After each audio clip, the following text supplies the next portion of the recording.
somebody has been wandering around in 23 and not knowing what to do and bewildered for maybe 100 years. Right, okay, well, that leads me to this. You discussed the concept of time being a physical, earthly phenomenon.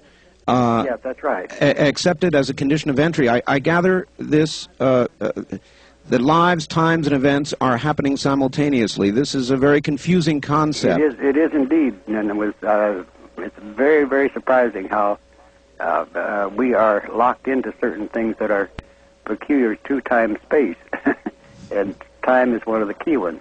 And when you get up into these other states of being, you got to realize that time is not. You can go backwards or go forwards, and this, in your own personal life and in other lives, you are locked into. We think 1994, but it isn't so. But it is not so. It is not so. What do you think of lucid dreaming as a springboard to having an OBE? And also, where do dreams fit into the picture? Do they?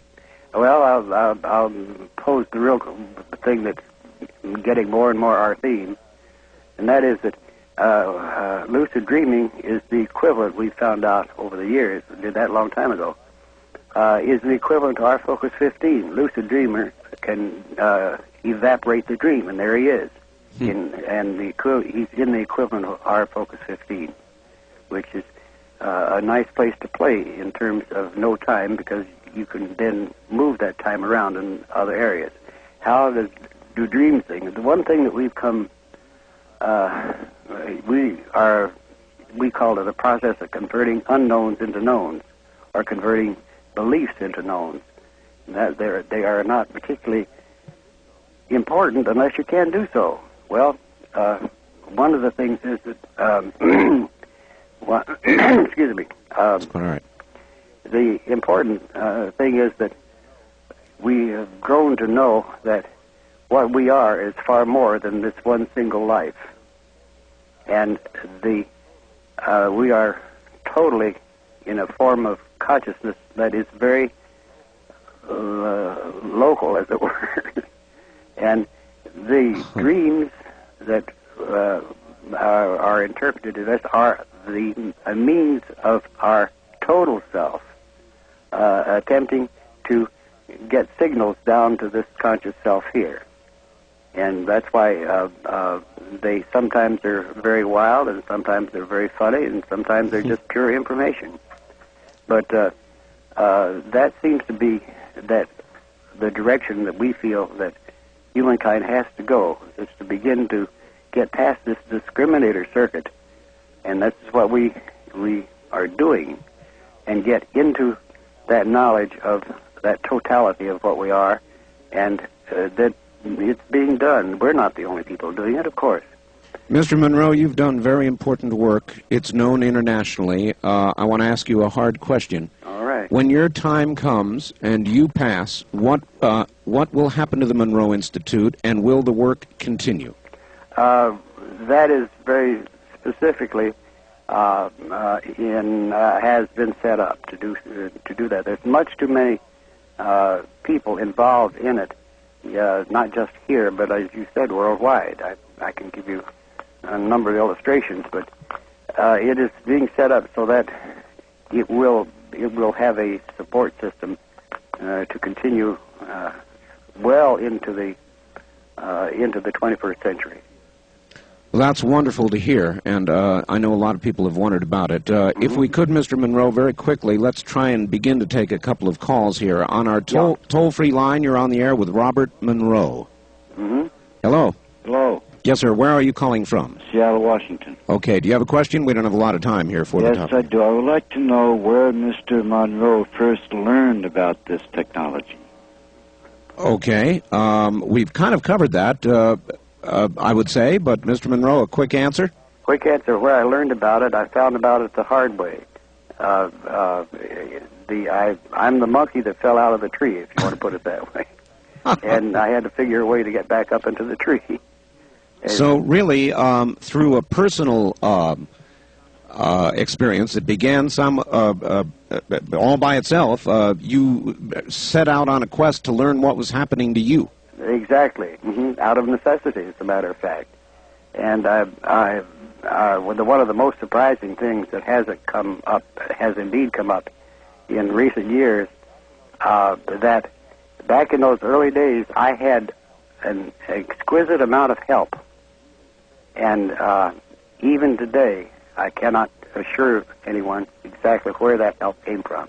One has to wonder, Mr. Monroe, how many people worldwide are going through exactly what you went through, perhaps without the support system that you luckily had nearby. Mr. Monroe, we're going to break here for the news at the top of the hour and come back and open up the phone lines. How's that? All right. Very good. Very good. Robert Monroe from the Monroe Institute, a very unique opportunity to talk with a researcher who has been there. We'll be back.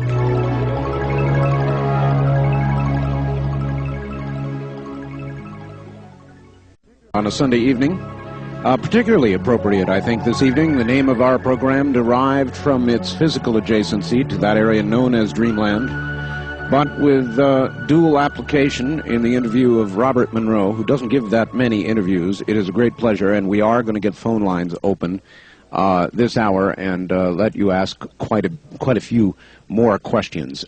In that hope, let me go ahead and take care of a little commercial obligation right now, and in just a moment, Robert Monroe. Once again, Robert Monroe. Mr. Monroe? Yes.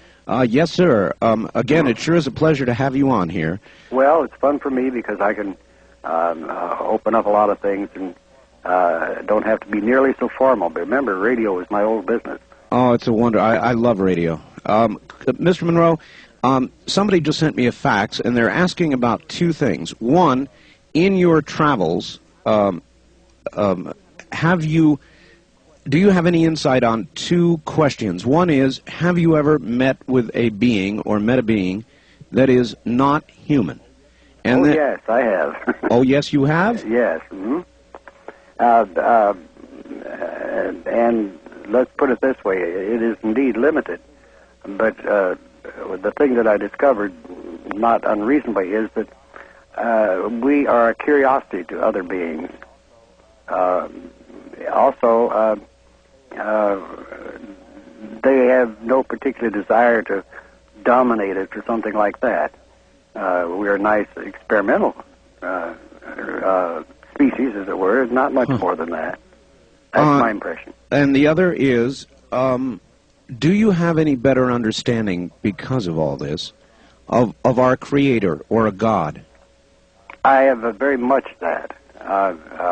One of the things that I had it all the time and didn't realize it, that is that this Earth life system is a created process and a creative process.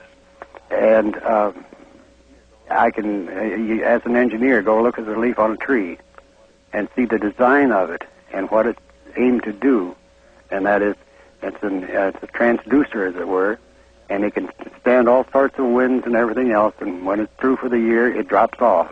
That's really a very scientific, creative thing from my point of view, but it is creative. Yes. And then in working on this further, one of the things that was so utterly fascinating to me, that there are portions of this Focus 27 beyond, this is beyond time and space, believe me. It's the last vestige of active human thought. But there, I was astounded to discover that there is some type of energy field there that lets the human mind be a creator and create carbon life. I was astounded to discover that. Moreover, part of my contract, I guess it was, for the help that I have received, is the idea that going back and looking at the source of this creative process. And I got as far as what is I called the emitter, for lack of making a common term, and the creator or creative process is behind that. And there is an aperture through which one can go, but not until they're complete, as the people waiting, or people, it's not quite the word, the beings waiting to go through there. Massive things.